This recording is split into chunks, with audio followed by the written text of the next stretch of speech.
వచ్చేసి నెక్స్ట్ ఎక్కువగా అడిగిన ప్రశ్నల్లో మూడవదండి, ఇలా ఆకు ముడత వస్తుందండి.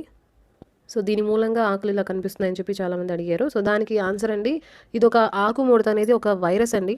సో దీనివల్ల ఇలా ఆకులన్నీ ముడత వచ్చేస్తూ ఉంటాయి. ఆ తర్వాత ఇంకోటి కూడా అడిగారు. ఫోర్త్ వన్ ఎక్కువగా అడిగింది ఏంటంటే, ఆకులపైన ఇలా బూజులా కనిపిస్తుందండి అని చెప్పారు, తెల్లగా కనిపిస్తుంది. సో ఇక్కడ చూసారండి, ఇది కూడా ఒక ఫంగస్ టైపేనండి, వైరస్ అనమాట. ఇది చాలా ఫాస్ట్గా స్ప్రెడ్ అవుతుందండి, ఒక మొక్క నుంచి ఇంకొక మొక్కకి వెళ్ళిపోతుంది అనమాట. సో ఇక్కడ చూడండి, నా మొక్కకి ఒక మొక్కకు వచ్చింది, దాని తర్వాత పక్కనున్న మొక్క కూడా ఎఫెక్ట్ అవుతుందన్నమాట. సో ఇలా కనిపిస్తే కనుక వీటిని ఫస్ట్ మనం చేయవలసింది ఏంటంటే, ఈ ఆకులన్నింటినీ తీసేసేయాలి. ఇది తీసేసి దూరంగా తీసుకెళ్ళి పారేయండి, లేదంటే కాల్చేయండి. అయితే ఇక్కడ ముఖ్యంగా గుర్తుంచుకోవాల్సింది ఏంటంటే, ఇలా ఫంగస్ కానివ్వండి, వైరస్ కానివ్వండి, ఇట్లా కనిపిస్తున్నప్పుడు మొక్కల మీద మీరు ప్రూనరు లేదా కత్తెరతో అసలు ఏమాత్రం కట్ చేయకండి. ఎందుకంటే దీని మూలంగా మనం కట్ చేసిన చోట నుంచి ఇవి లోపలికి వెళ్ళి మొక్క మొత్తాన్ని పాడు చేసే అవకాశం ఉంటుంది. కాబట్టి సో కేవలం మీ చేతులతో ఇట్లా ఆకుల్ని కిందకి ఆపోజిట్ డైరెక్షన్లో వంచేసేయండి, అవి ఈజీగా వచ్చేస్తాయి.